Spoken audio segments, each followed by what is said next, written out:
తిరుమల తిరుపతి దేవస్థానాన్ని నేను ఇప్పుడు ఎట్లా అయితే చెప్పానో ఒక ఈవెంట్గా మీరు చూస్తున్నారు, దీన్ని సెంటిమెంట్గా మేము చూస్తున్నాం అనేటువంటిది. మీరు తిరుమల తిరుపతి దేవస్థానాన్ని ఒక పబ్లిక్ రిలేషన్ ఆఫీస్ లాగా చూసుకున్నారు. ఎన్ని లక్షల మందికి అండి మీరు రికమెండేషన్ లెటర్లు ఇచ్చింది? ఊహించుకోగలరా ఎవరన్నా? మేము ఏదైనా మా నియోజకవర్గంలో వాళ్ళు అడిగితే 5 మందిని 6 మందిని వారానికి ఒక 20 మందిని చూపించగలిగితే లక్షల మందిని మీరు సంతకాలు పెట్టి పంపించారు. మీరు మీకు కావాలనుకున్నటువంటి వాళ్ళందరూ కూడా ఒక బిజినెస్ సెంటర్ కింద డెవలప్ చేసేటువంటి ప్రయత్నం చేశారు.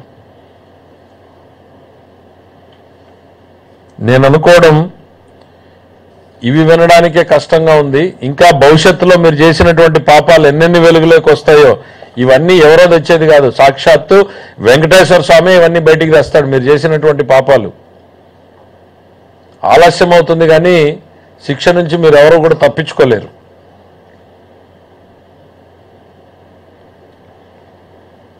రేపు పొద్దున నిజంగా మీరు 28వ తారీఖున వెళ్తే మీ పార్టీ వాళ్ళకు కూడా ఆ లడ్డూని కొని ఇవ్వండి. వాళ్లే చెప్తారు ఈ లడ్డు ఎంత గుమగుమలాడుతోంది, మళ్ళీ ఆ పూర్వ వైభవం ఎట్లా వచ్చింది అనేటువంటిది.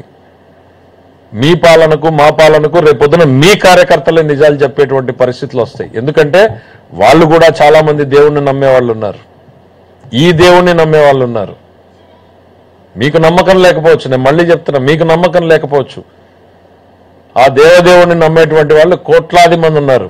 వాళ్ళ మనోభావాలతో ఆడుకోవడం మానేయండి. ఇంకా మీకు వీలైతే చేసిన తప్పుకి బహిరంగంగా క్షమాపణ చెప్పండి.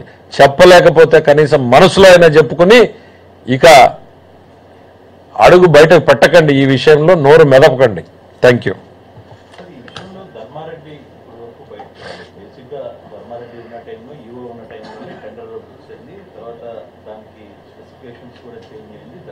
కరెక్ట్.